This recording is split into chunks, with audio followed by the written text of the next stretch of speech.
Hi అండి. అందరూ ఎలా ఉన్నారు? బాగున్నారా? నేను కూడా చాలా బాగున్నానండి.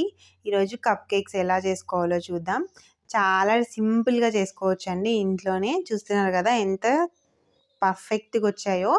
అలాగే నేను క్రీమ్ ఫ్రాస్టింగ్ కూడా చేశాను. చాలా టేస్టీగా ఉంటాయండి. ఇప్పుడు నుంచి సమ్మర్ హాలిడేస్ కదా, పిల్లలకి హాఫ్ డేస్. ఏవైనా చేయమని స్నాక్స్ సతాయిస్తుంటారు కదా, ఇలా ట్రై చేయండి. చాలా బాగుంటాయి.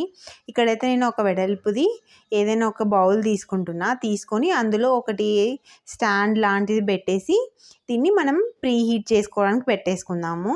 దీన్ని పక్కన పెట్టేద్దాము. స్లో ఫ్లేమ్లో పెట్టి దాన్ని ప్రీ హీట్కి వదిలేసేయాలి. ఈలోపు మనం బ్యాటర్ రెడీ చేసుకుందాము. ఇక్కడైతే నేను 2 ఎగ్స్ తీసుకున్నా. 2 ఎగ్స్ తీసుకొని దానిని బ్రేక్ చేసుకొని వేసుకోవాలి. ఆ ఎగ్లో షెల్ వస్తుంది కదా, అది పడకుండా నీట్గా వేసుకోండి. ఎగ్స్ వేసేటప్పుడు ఎగ్స్ టెస్ట్ చేసుకోండి. ఎగ్ టెస్ట్ ఎలా చేసుకోవాలి అంటే, వాటర్లో వేస్తే ఎగ్ లోపలికి వెళ్ళిపోయిందంటే ఎగ్ మంచిగా ఉన్నట్ల, పైకి తేలుతుందంటే ఎగ్ చెడిపోయినట్లు అనమాట. నేనైతే ఈ బీటర్తో బీట్ చేసేస్తున్నా. ఒకవేళ మీ దగ్గర బీటర్ లేకపోతే మిక్సీలో వేసుకొని మిక్సీ జార్లో వేసుకోండి. బీటర్తో బాగా బీట్ చేసుకోవాలి. ఎగ్ ఫోమీగా రావాలన్నమాట. బాగా మనకు అప్పుడే ఎగ్ స్మెల్ ఉండదన్నమాట. ఇక్కడైతే నేను 1 కప్ షుగర్ తీసుకున్నా. 1 కప్ షుగర్ యాడ్ చేస్తున్నా. ఈ ఈ కప్తో 1 కప్ అనమాట. నేను డిస్క్రిప్షన్లో మెజర్మెంట్స్ అన్నీ ఇస్తానండి. కింద క్లియర్గా డిస్క్రిప్షన్లో చూసుకొని రెసిపీ చేయండి. చాలా పర్ఫెక్ట్గా వస్తుంది. అలాగే మనం బీటర్తో బీట్ చేసేసుకోవాలి. ఆ షుగరు ఆ ఎగ్ మిశ్రమంతో మొత్తం బీట్ అయిపోవాలి, బాగా కరిగిపోవాలి. లేదంటే షుగర్ అక్కడక్కడ లంప్స్లా ఉండి మనకి అది బేక్ అయ్యేటప్పుడు కొంచెం టెక్స్చర్ మారిపోతుంది. కాబట్టి మనం బాగా బీట్ చేసేసుకోవాలి. మీరు సేమ్ ఇదే ప్రాసెస్ మిక్సీలో ట్రై చేయండి. అలాగే ఇక్కడ నేను 1/2 కప్ ఆయిల్ తీసుకున్నా. ఇవి కప్స్ అండి. మనం ఎప్పుడైనా కప్ మెజర్మెంట్తో కానీ గ్రామ్ మెజర్మెంట్తో కానీ చేస్తేనే కేక్స్ పర్ఫెక్ట్గా వస్తాయి. ఇలాంటి కప్స్ అమెజాన్లో కానీ సూపర్ మార్కెట్స్లో కూడా దొరుకుతున్నాయి. నాకైతే 90 రూపీస్కి ఒక 7 కప్స్ 8 కప్స్ వచ్చాయి ఇలాంటివి. 1/2 కప్ ఆయిల్ వేసుకొని యాడ్ చేసేసా. దాంట్లో యాడ్ చేసి ఆయిల్ మనం బీట్ చేసేసుకోవాలి. మళ్ళీ దీన్ని కూడా ఆయిల్ని బాగా బీట్ చేసుకోవాలండి. లేకపోతే ఆయిల్ ఉండిపోతుంది అనమాట, కింద ఉండిపోతుంది. లేకపోతే మనకి కప్ కేక్స్ కుక్ అయ్యేటప్పుడు కింద ఆయిలీగా అనిపిస్తాయి అన్నమాట. అందుకు బాగా బీట్ చేసుకోవాలి ఆయిల్ కలిసిపోయేదాకా బాగా. ఇక్కడ వెనీలా ఎసెన్స్ యాడ్ చేస్తున్నా. ఒక 1/2 టేబుల్ స్పూన్ అండి వెనీలా ఎసెన్స్. ఇక్కడ నేను అందాజుగా వేస్తున్నా. కొద్దిగా వేసుకొని యాడ్ చేసుకొని దీన్ని కూడా బాగా బీట్ చేసుకోవాలి. వీడియో ఎండ్ దాకా చూడండి. చాలా టిప్స్తో చాలా సింపుల్గా చెప్పాను రెసిపీ మాత్రం. పక్కా ఫస్ట్ టైం ట్రై చేసే వాళ్ళకు కూడా ఈజీగా వస్తుందండి. ఇలా బాగా బీట్ చేసుకోవాలి. బాగా బీట్ చేసేసుకోవాలి. ఇప్పుడు మనం ఇది బీట్ చేసుకున్న తర్వాత ఈలోపు డ్రై ఇంగ్రీడియంట్స్ చేసేసుకుందాము. ఇక్కడైతే నేను మైదా 1 కప్ తీసుకున్నా. 1 కప్ మైదాని పైన ఎత్తుగా వేసుకోకూడదండి. కప్పు ఎప్పుడైనా కప్కి స్పాచ్లా కానీ ఏదైనా ఒక నైఫ్ కానీ తీసుకొని ఒక ప్యాలెట్ లాగా ఇట్లా షార్పెన్ చేసేయాలి, ఫ్లాటన్ చేయాలన్నమాట. పైన మనకు అప్పుడే ఒక కప్ అంటే ఒక కప్ మెజర్మెంట్ మాత్రమే వస్తుంది పిండి. ఎత్తుగా వేసేసినామంటే పై వరకు వస్తుంది పిండి, మనకు మెజర్మెంట్ కరెక్ట్ ఉండదన్నమాట. ఇక్కడ నేను 1.5 కప్ వేసాను అనమాట మైదా. మీరు కావాలంటే ఈ ప్లేస్లో మైదాని రీప్లేస్ చేస్తూ గోధుమ పిండితో కూడా ట్రై చేయొచ్చండి. అలాగే బేకింగ్ పౌడర్ 1 టేబుల్ స్పూన్ వేసా. ఇక్కడ మెజర్మెంట్స్ మాత్రం పక్కా క్లియర్గా వేసుకోవాలండి. లేదంటే కేక్ పొంగడం కానీ పొంగకుండా ఉండడం కానీ అలా అయిపోతాయి. అలాగే బేకింగ్ సోడా 1/2 టేబుల్ స్పూన్ వేసుకొని ఇవంతా బాగా జల్లిచ్చేసుకోవాలి. ఇవి జల్లిచ్చేసుకుంటే మనకి దీంట్లో ఉన్న లంప్స్ కానీ అలాంటివి ఏం ఫామ్ అవ్వకుండా పిండి మనకి గుల్లగా వస్తుందన్నమాట. ఏరేషన్ ఫామ్ అవుతుంది.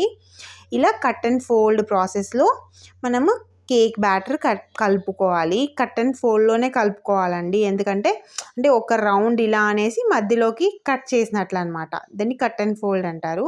అలా చేయడం వల్ల మనకి ఏరేషన్ ఫామ్ అవుతుంది. అంటే లోపల కేక్కి ఎయిర్ ఫామ్ అయ్యి మన కేక్ ప్లఫీగా వస్తుంది అనమాట. ఇలా బాగా కలిపిన తర్వాత ఇక్కడ నేను 1/4 కప్ మాత్రమే మిల్క్ యాడ్ చేస్తున్నానండి. నేను హాఫ్ కప్ తెచ్చుకున్నా కానీ కొన్నిగా మిగిలిస్తున్నా. మిల్క్ మొత్తం యాడ్ చేయట్లేదనమాట. కొద్దిగా మిల్క్ యాడ్ చేసుకుంటూ కలిపేసుకోవాలి. మనకప్పుడే టెక్స్చరు అంటే మరీ ఎక్కువ నీళ్ళగా అయిపోకూడదనమాట. ఇక్కడ చూస్తున్నారు కదా, అలా ఉండాలి టెక్స్చరు. 1/4 కప్ మాత్రమే మిల్క్ యాడ్ చేసుకోండి. యాడ్ చేసుకొని బాగా ఇది కలిపేసుకోవాలి. మరి ఎక్కువ కూడా కలపాల్సిన అవసరం లేదండి. ఇప్పుడు మన కప్ కేక్స్ మౌల్డ్స్ తెచ్చేసుకున్నా నేను. ఇవి కప్ కేక్ లైనర్స్ అండి, సిలికాన్ లైనర్స్ నేను అమెజాన్లో తీసుకున్నా. అలాగే ఇవి కప్ కేక్ లైనర్స్ అనమాట. అవి సిలికాన్వి. ఇవి పేపర్ కప్స్. మనకి దాంట్లోంచి తీసేసుకొని పేపర్ కప్ అలాగే ఉంటుంది. మనం అలాగే పేపర్ తీసేసి తినేయచ్చు అనమాట. చాలా బాగుంటాయండి. ఇవి కూడా చాలా తక్కువ కాస్ట్, 100 రూపీస్కి నాకు చాలా వచ్చేసాయి. పెద్ద ప్యాక్ వచ్చేసాయి. అవి సిలికాన్ మౌల్స్ ఎందుకు వేసుకున్నామంటే మనకు బేస్ స్ట్రాంగ్ ఉండాలి కదా, కొంచెం నిలబడడానికి అలా వేసుకున్నాం అనమాట. మీ దగ్గర ఇలాంటివి ఏవి లేకపోయినా స్టీల్ కప్లో కూడా వేసుకొని పెట్టేసుకోవచ్చు. ఇలా అన్ని కప్పుకి ఎప్పుడైనా బ్యాటరు పూర్తి హై వరకు ఫిల్ చేయకూడదండి. హాఫ్ వరకు మాత్రమే ఫిల్ చేసుకోవాలి. ఎందుకంటే మనకి కేక్ రైజ్ అవుతుంది కదా, బేక్ అయినప్పుడు హైట్ వస్తుంది, అప్పుడు పొంగిపోతుంది అనమాట. కాబట్టి ఇలా కప్పుకి ఎప్పుడైనా 3/4 క్వాంటిటీ మాత్రమే ఫిల్ చేసుకోవాలి. అన్నీ ఫిల్ చేసేసుకున్న తర్వాత దీంట్లో పైన కొంచెం నేను డ్రై ఫ్రూట్స్ అలాగే కొంచెం చెర్రీస్ వేస్తున్నా. ఈ చెర్రీస్ యాడ్ చేసేటప్పుడు ఇక్కడ కూడా ఇంకొక టిప్ అండి. ఏంటంటే కొంచెం మైదా కలిపి చెర్రీస్కి కానీ మనం వేసుకునే డ్రై ఫ్రూట్స్కి కానీ కలిపి వేసినామంటే ఇవి పైనే ఉంటాయండి, కిందికి వెళ్ళకుండా. అంటే ఒక్కొక్కసారి కిందికి వెళ్ళిపోతాయి కదా, మనకు కనపడవు టేస్ట్. కాబట్టి ఇలా పైనే ఉండిపోతాయి అన్నమాట. మనకి బేక్ అయ్యేటప్పుడు చాలా టేస్టీగా వస్తాయి. ఇలా అన్నీ యాడ్ చేసుకొని బాగా మనకి ఏం కావాలంటే టాపింగ్ యాడ్ చేసుకోవచ్చండి. ఇలా ఒకసారి ట్యాప్ చేసేసి దీన్ని మనం ఇందాక ప్రీ హీట్ చేసి పెట్టుకున్నాం కదా బౌల్, ఆ బౌల్లో పెట్టేసి క్లోజ్ చేసేయడమే అండి. కొంచెం పెట్టేటప్పుడు నిదానంగా జాగ్రత్తగా పెట్టాలండి. ఎందుకంటే ఆల్రెడీ మన బౌల్ చాలా హీట్ అయిపోయి ఉంటుంది, మనం ప్రీ హీట్లో పెట్టాం కాబట్టి. చుట్టూ టచ్ అవ్వకుండా నిదానంగా పెట్టేసుకోండి.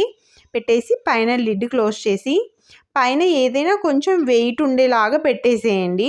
అప్పుడు మనకి ఎయిర్ బయటికి వెళ్ళదన్నమాట. పెట్టేసి దీన్ని పక్కా ఒక 25 మినిట్స్ అలా పెట్టేసేయాలి. మీడియం టు స్లో ఫ్లేమ్లో పెట్టేసేయాలన్నమాట. మరీ హై పెట్టకూడదు. చూస్తున్నారు కదా, 30 మినిట్స్ తర్వాత తీసి చూస్తే మన కప్ కేక్స్ రెడీ అయిపోయాయి. మనకు రెడీ అయినప్పుడు ఒక టూత్ పిక్ తీసుకొని ఇలా పిన్ చేసి చూస్తే టూత్ పిక్కి నీట్గా రావాలండి. ప్లెయిన్గా వచ్చిందంటే మన కప్ కేక్స్ రెడీ అయిపోయినట్లే. ఇప్పుడు తీసేసుకుందాం ఈ బౌల్ని బయటికి తీసుకొని కొంచెం బాగా చల్లారనివ్వాలి. కొంచెం చల్లారిన తర్వాత ఈ కప్ కేక్ లైనర్స్లోంచి తీసేసుకుందామండి. చూస్తున్నారు కదా, కప్ కేక్స్ చాలా బాగా వచ్చాయి. అసలుకి స్మెల్ అయితే ఇంటి నిండా కప్ కేక్ స్మెల్లే వస్తుందండి మా ఇంట్లో. ఇలా నేను చల్లారిన తర్వాత క్రీమ్ ఫ్రాస్టింగ్ చేసుకున్న దీని మీద. మీకు కావాలంటే క్రీమ్ ఫ్రాస్టింగ్ చేసుకోవచ్చు, లేకపోతే ఉట్టి ప్లెయిన్గా కూడా తినేసేయచ్చు. ఈ క్రీమ్ వీడియో చూపిలేదండి క్రీమ్ ప్రిపరేషన్, ఎందుకంటే వీడియో లెంత్ అయిపోతుందని. ఈసారి ఇంకొక వీడియోలో ఉత్తి క్రీమ్ ఎలా చేసుకోవాలో చూపిస్తాను. నేను ఒక జిప్ లాక్ బ్యాగ్లో వేసాను. వేసి కప్ కేక్ మీద ఇలా డెకరేట్ చేసుకుంటున్నా క్రీమ్తో చేసుకుంటే చాలా బాగుంటుందండి. అంటే మనకు బయట తిన్నలాగే వస్తాయి. ఇలా వేసి పైన పిల్లలకి ఇచ్చేసేయడమే. చాలా టేస్టీగా చాలా బాగుంటాయి. అసలు మనం ఒక్కసారి ఇంట్లో చేసుకునేవి టేస్ట్ నచ్చినాయి, ఒకసారి ట్రై చేసినామంటే మళ్ళీ బయట కొనమండి, అస్సలు కొనం తెలుసా, అంత బాగుంటాయి. నేను కూడా 2-3 టైమ్స్ చేసా, చాలా పర్ఫెక్ట్గా వచ్చింది రెసిపీ మాత్రం. నిదానంగా 1-2 సార్లు వీడియో చూసుకుంటూ ట్రై చేయండి, పక్కా వస్తుంది. మీరు చూసారు కదా ఈ కప్ కేక్స్ ఎంత బాగా వచ్చాయో. మీరు క్రీమ్ ఫ్రాస్టింగ్ లేకపోయినా ఇలా ప్లెయిన్గా కూడా తినేసేయచ్చు, చాలా బాగుంటాయండి. మీకు కనుక వీడియో నచ్చితే లైక్ చేయండి, షేర్ చేయండి, సబ్స్క్రైబ్ చేసుకోండి ఛానల్ని. Thanks for watching.